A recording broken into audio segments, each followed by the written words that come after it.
नमस्कार, मी रिपोर्टरचा उपसंपादक शेख मजिद।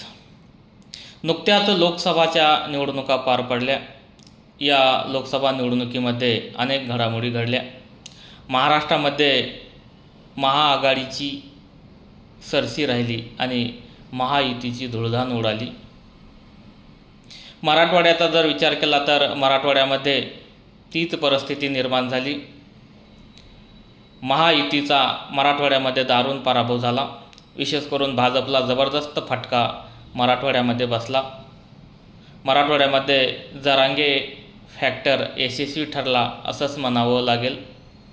गेल्या लोकसभा निवडणुकीमध्ये मराठवाड्यातून भाजपाच्या 4 जागा निवडून आलेल्या होत्या।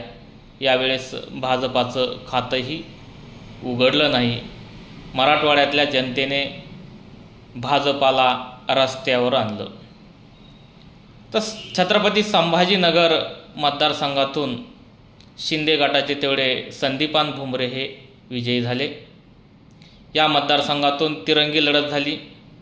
शिंदे गटाकडून संदीपान भुमरे, महाआघाडीकडून चंद्रकांत खैरे आणि MIM-कडून इम्तियाज जलील गत लोकसभा निवडणुकीमध्ये विजयी झाले होते।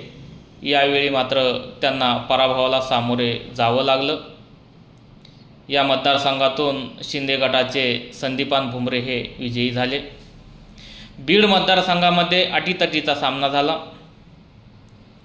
भाजपाच्या केंद्रीय सचिव पंकजाताई मुंडे आणि शरद पवार गटाचे बजरंग सोनवणे यांच्यात लढत होऊन बजरंग सोनवणे विजयी झाले।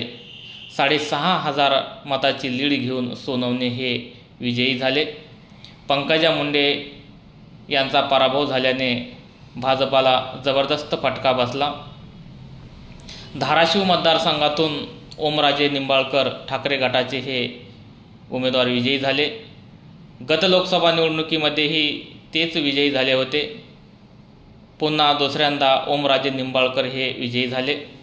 लातूर मतदारसंघातून काँग्रेस पक्षाचे शिवाजी काळगे, नांदेड मतदारसंघातून काँग्रेस पक्षाचे वसंतराव चव्हाण आणि जालना मतदारसंघातून कल्याण काळे हे काँग्रेसचे 3 उमेदवार विजयी झाले। परभणीमधून संजय जाधव आणि हिंगोलीमधून नागेश पाटील हे विजयी झाले। परभणी, हिंगोली, धाराशिव या 3 जागेवर ठाकरे गटाचे वर्चस्व राहिलेलं आहे। फक्त 1 जागा महायुतीला मिळवता आली, तीही शिंदे गटाला मिळालेली आहे। आता मराठवाड्याचा विचार केला तर मराठवाड्यामध्ये पूर्वी काँग्रेसचं वर्चस्व होतं। मध्यंतरी गेल्या 10-15 वर्षामध्ये राज्यात आणि मराठवाड्यात अनेक घडामोडी घडल्या आणि या राजकीय घडामोडीमध्ये काँग्रेस पक्ष पूर्णतः पाठीमागे पडला होता। मराठवाड्यातून काँग्रेस नेस्त नाबूद होतं की काय अशी भीती काँग्रेसच्या नेत्यांना आणि कार्यकर्त्यांना वाटत असतानाच या निवडणुकीमध्ये काँग्रेसच्या आशा प्रचंड पल्लवित झाल्या आणि मराठवाड्याने 3 जागा काँग्रेसला दिलेल्या आहेत। त्यामुळे नक्कीच मराठवाड्यात काँग्रेस पक्षाची ताकद वाढली।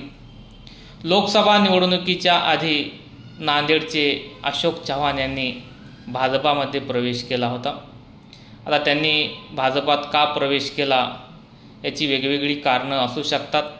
चव्हाण यांनी भाजपात प्रवेश करूनही ते नांदेडची जागा निवडून आणू शकले नाही।